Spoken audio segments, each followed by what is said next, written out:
Okay, students, have a look here. In the last lecture, one of the numericals is there. Okay, in equilateral triangle, three masses is at vertices M, M, and M.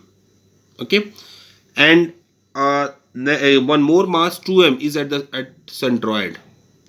You need to find out force. Okay, at this mass. तो देखते हैं students F G ए कैसे निकाला आपने F G M into 2m upon ये distance का square. ये distance given था स्टूडेंट वन का स्क्वायर और इसका डायरेक्शन क्या रहेगा ऊपर जे.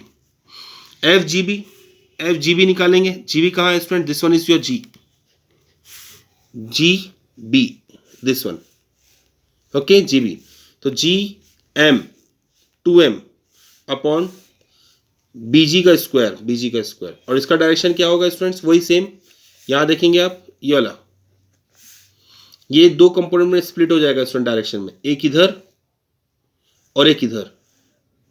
जब इधर आएगा तो क्या होगा स्टूडेंट्स? इधर आई होता है, आपको पता है कोऑर्डिनेट कैसे होता है, आई जे के. तो इस साइड क्या होता है? माइनस. तो फिर से याद देखते हैं स्टूडेंट्स, माइनस आई कॉस 30 इधर जा रहा है, माइनस आई कॉस 30. और जो नीचे जाएगा वो क्या हो जाएगा? ऊपर जे है तो नीचे क्या होता है स्टूडेंट? माइनस जे साइन 30.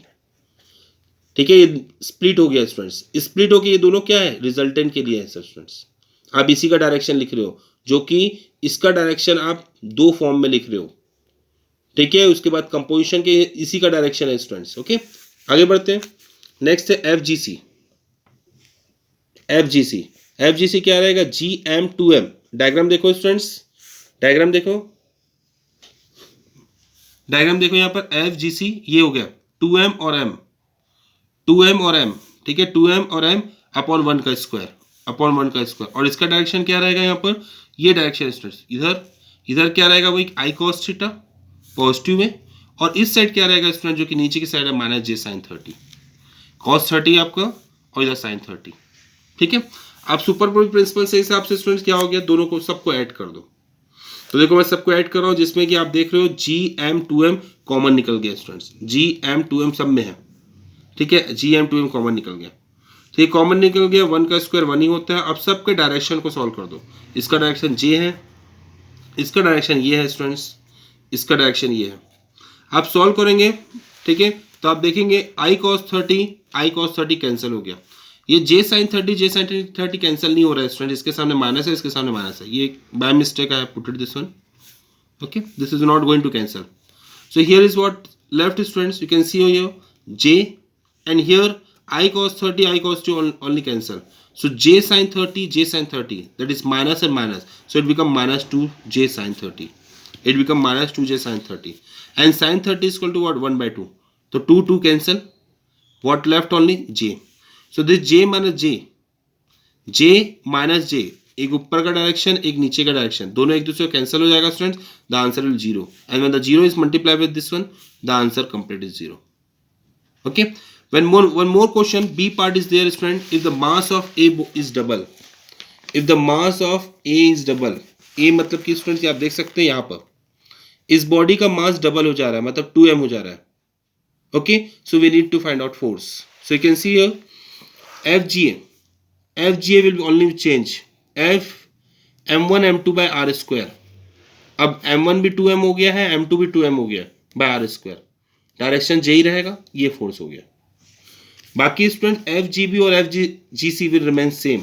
बाकी तो मास सेम है स्टूडेंट्स. यहाँ पर भी मास m है, यहाँ का भी मास m है, सिर्फ इसका मास डबल किया गया है. तो ये वाला जो फोर्स होगा वही चेंज होगा. तो रिजल्टेंट क्या होगा स्टूडेंट्स? यू कैन सी हो हियर. रिजल्टेंट के लिए अपन ने क्या किया यहाँ पर? ठीक है, 2gm स्क्वायर कॉमन निकाल लिया. 2gm स्क्वायर कॉमन निकाल लिया स्टूडेंट्स. जब 2gm स्क्वायर कॉमन निकल गया तो यहाँ पर तो 4 है, तो ये क्या हो गया? 2 बाहर आ गया. एक 2 बाहर आ गया, एक 2 क्या रहेगा? अंदर रहेगा, क्योंकि ये 4 है स्टूडेंट्स. तो 2j और बाकी पूरे का डायरेक्शन अपन ने लिख दिया स्टूडेंट्स. तो इस टाइम भी वही हुआ स्टूडेंट्स, बस जो j लास्ट टाइम बच रहा था, अब इस टाइम क्या बचा? 2j आपका बचा. और यहाँ पर ठीक है माइनस आई कॉस 30 और प्लस आई कॉस 30 कैंसिल हो गया. बचा क्या? 2j sine 30 minus j sine 30. तो minus j sine 30 minus j sine 30 minus 2j sine 30 हो गया. साइन 30 1 by 2 कैंसिल हो गया. 2j माइनस j क्या बचा स्टूडेंट, जे बचा आपका, और 2gm² into j, that is answer. This one is answer students. Okay, we are moving ahead students. See here, acceleration due to gravity. Acceleration due to gravity, student g. Okay, acceleration due to gravity on the earth depend. It is going to depend on 4 factor on which the acceleration due to gravity depend. It is going to depend on the altitude. Altitude means height. It is going to depend on the depth. It is going to depend on the shape of the earth. Earth is not circular students, earth is elliptical, so it is going to depend on the shape of the earth and also on the rotation of the earth. So you are having 3 derivation in your syllabus. For the rotation of the earth, you just only know this one, that is not in your, okay, in your syllabus. The derivation is not in your syllabus. You have to find out only for 3. Okay, see here, first of all, before deriving this equation, we have to know the relation between small g and capital G. Small g is acceleration due to gravity, and capital G is gravitational constant. Suppose this one is the earth whose mass is capital M. Suppose this one is a body. This body can be you or me. आप भी हो सकते हो, मैं भी हो सकता हूँ स्टूडेंट्स, ठीक है। ये दोनों का डिस्टेंस क्या है, r। कभी भी याद रखना स्टूडेंट, डिस्टेंस को हमेशा सेंटर से लेते हैं, ये डिस्टेंस को दोनों बॉडी के सेंटर से। बट यहाँ पर क्या हो रहा है स्टूडेंट्स, ये जो बॉडी है वो बहुत छोटी बॉडी है। किसके कंपेयर में, ये रेडियस के कंपेयर में। अर्थ का रेडियस तो बहुत ज़्यादा होता है स्टूडेंट्स। अर्थ का रेडियस कितना होता है, 6400 किलोमीटर, 6400 किलोमीटर। इसके कंपेयर में इस बॉडी का रेडियस कुछ नहीं है, तो that's why only this radius is going to take. Okay, जब दोनों बॉडी बराबर रहती है तो आप सेंटर से इसको मेजर करते हो, ध्यान रखना है। ओके, तो formula is what, F equal to gmm/r²। m1 m2 by r², m1 is mass of earth, m2 is the mass of body upon r²। we know from the Newton's second law F is equal to ma, but जो कि अपन acceleration कौन सा ले रहे हैं, acceleration due to gravity ले रहे हैं, तो जो a है एक्सेलरेशन है वो g में कन्वर्ट हो गया। दोनों में फोर्स टर्म इक्वेट कर दो students, mg is equal to gmm/r², mm cancel out, तो g is equal to gm/r²। you can see over here students, g is not depending on the mass of the body। इस body के मास पे depend नहीं करता g, किस पे depend करता है, gravitational constant, mass of the earth, और दूसरा डिपेंड करता है डिस्टेंस। इसीलिए अगर दो बॉडी, चाहे लाइटर बॉडी हो चाहे हैवियर बॉडी हो, ठीक है, अगर कहीं से आप थ्रो करोगे कोई फर्स्ट फ्लोर से या सेकंड फ्लोर से, so it will take same time to reach okay the surface of earth.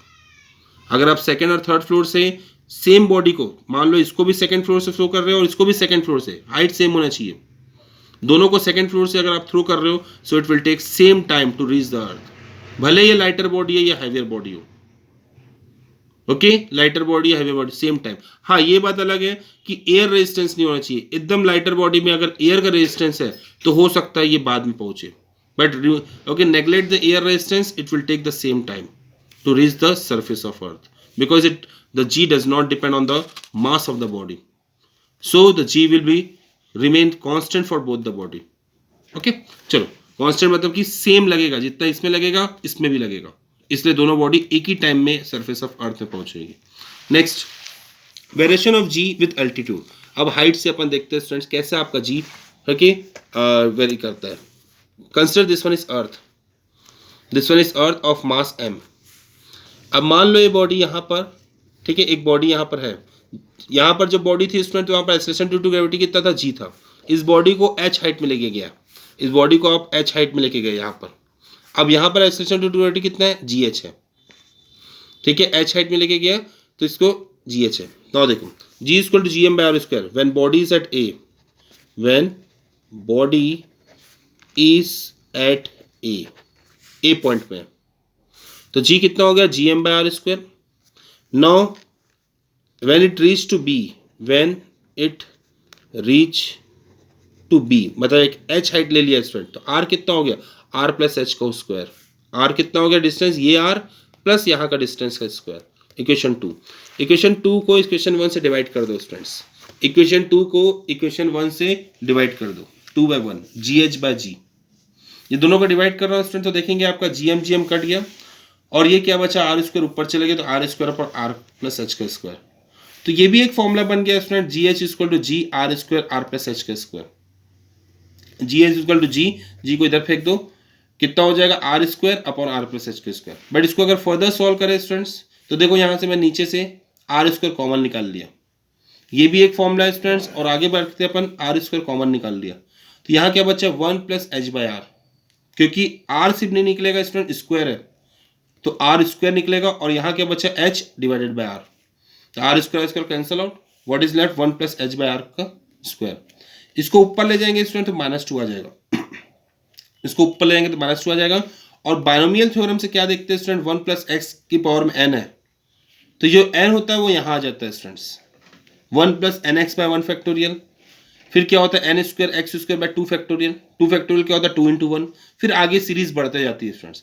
But आपको आगे सीरीज नहीं पढ़ना है, सिर्फ ये समझना है कि जो -2 है, ये जो -2 है, -2 मतलब यहाँ पर n है वो यहाँ पर आता है, और 1 फैक्टोरियल 1 ही होता है, 2 फैक्टोरियल 2 इंटू 1 होता है, 2 इंटू 1 2, आगे बढ़ेंगे तो 3 फैक्टोरियल आएगा, 3 इंटू 2 इंटू 1, फिर उसके आगे बढ़ेंगे तो 4 फैक्टोरियल आएगा, 4 इंटू 3 इंटू 2 इंटू 1 ऐसा। तो स्टूडेंट्स ये सब हायर लिमिट्स तो आपको नेगलेक्ट करना है, सिर्फ इतना ही लेना है 1 plus N X by 1 factorial. तो देखो यहाँ पर x क्या है h बाय आर है, और n क्या है -2 है, तो कर लेते हैं सामने स्टूडेंट्स, 1 प्लस -2 को सामने ले लिया h बाय आर, तो क्या बन गया plus minus minus 1 minus 2h by R. देखते हैं यहाँ पर फोल्ड करके आगे, ये देखो स्टूडेंट्स, तो gh by g equal to 1 minus 2h by R, ठीक है, तो gh इक्वल टू क्या हो गया g 1 माइनस 2h बाय, तो ये आपका सेकंड फॉर्मूला हो गया स्टूडेंट्स, ठीक है, as relation to gravity at altitude का। दो फॉर्मूला है स्टूडेंट्स, दोनों फॉर्मूला, ये फॉर्मूला कब लगेगा स्टूडेंट्स, जब आपकी हाइट h 50 किलोमीटर से कम रहेगी, और जब 50 किलोमीटर से ज़्यादा लगेगा तो ये वाला फॉर्मूला लगाना है स्टूडेंट्स, आपको ध्यान रखना है इसको, ये फॉर्मूला लगाना है आपको, ठीक है। आगे बढ़ते हैं स्टूडेंट न्यूमेरिकल्स की तरफ। Eight what height from the surface of earth, eight what height on the surface of earth will the value of g be reduced by 36%। कितनी रिड्यूस हो जा रही है स्टूडेंट, 36% हो जा रही है from the value of surface, ठीक है, जो वैल्यू ऑफ सरफेस में है उससे 36% रिड्यूस हो जा रही है, अर्थ का रेडियस दिया हुआ है, ओके। और एक और क्वेश्चन है students, you can start solving. At what height above the earth surface the value of G is half, अच्छा कितने हाइट में उसकी वैल्यू ऑफ जी कितनी जी हाफ हो जा रही है, of its value on the earth surface, given it radius is 6400 kilometre. You can pause the video students and try to solve, you can pause the video and try to solve students. I am giving the solution of this one, okay. See here, solution, suppose this is the earth, here g, and when it's coming to this height, when it's coming to this height, it is reduced by 36%. तो actual में हो कितनी जा रही है 64%, 100 को 36 से minus कर दो, तो यहाँ पर कितना हो जा रहा है 64% ऑफ जी हो जा रहा है, तो G H equal to what 64% of G. तो सॉल्व करते हैं स्टूडेंट्स, ये इसको फॉर्मूला लगा देते हैं, G H equal G R square R plus H का स्क्वायर। यहाँ तो हाइट वेट दिया नहीं है स्टूडेंट्स, यही फॉर्मूला लगता है, ठीक है, यही फॉर्मूला लगता है, मैंने यहाँ लिख दिया है we and height is more than और इक्वल टू 50 किलोमीटर, ये फॉर्मूला लगाना है। और यहाँ पर जब आपको ये फॉर्मूला तब लगाना जब हाइट क्या रहा है 50 किलोमीटर से कम रहे, ठीक है। बट यहाँ पर क्वेश्चन में स्टूडेंट्स आपको यही फॉर्मूला लगेगा, क्योंकि यहाँ पर एच हाइट दिया नहीं है, जब भी आपको एच हाइट नहीं भी दिया तो यही जनरल फॉर्मूला होता है स्टूडेंट्स, ओके। तो G H equal G R square upon R plus H का स्क्वायर, देखो जी एच की वैल्यू पुट अप कर लिया मैंने 64%, जी से जी कट गया स्टूडेंट्स, अब यहाँ पर स्क्वायर रूट कर लिया, स्क्वायर रूट हो गया तो 64 8 का होता है और 100 10 का होता है। सॉल्व किया स्टूडेंट्स आपने इसको, क्रॉस मल्टीप्लाई किया और क्रॉस मल्टीप्लाई करके H equal to R by 4 आ गया, एच इक्वल टू आर कितना होता है 6400 को, तो इसको सॉल्व किया स्टूडेंट तो एच कितना हो गया 1600 किलोमीटर। तो इस हाइट में, ठीक है, इस हाइट में मतलब कि 1600 किलोमीटर में, ठीक है, gravitational acceleration due to gravity 36% कम हो जाता है, मतलब कि 64% हो जाता है, यहाँ से 64% हो जाता है, ऐसा बोल दो 36% कम हो जाता है, okay students. Solution for the second question, second question क्या था स्टूडेंट्स कि एक्सेलरेशन ड्यू टू ग्रेविटी कितने हाइट में हाफ हो जाता है, तो हाफ हो जाना मतलब जी बाई 2। देखो यही फॉर्मूला लिख देते हैं students, R square upon R plus H का होल स्क्वायर, इसको पूरा होल स्क्वायर कर लिया गया, जी एच कितना हो रहा है जी बाई 2, कैंसिल कर लो स्टूडेंट्स, इसके बाद टेकिंग स्क्वायर रूट, सेम ऐसी मेथड यूज हुआ है students, cross multiply and get the value of H. So when you multiply H this will be the approximate value at this height, the acceleration due to gravity become half, okay students, thank you.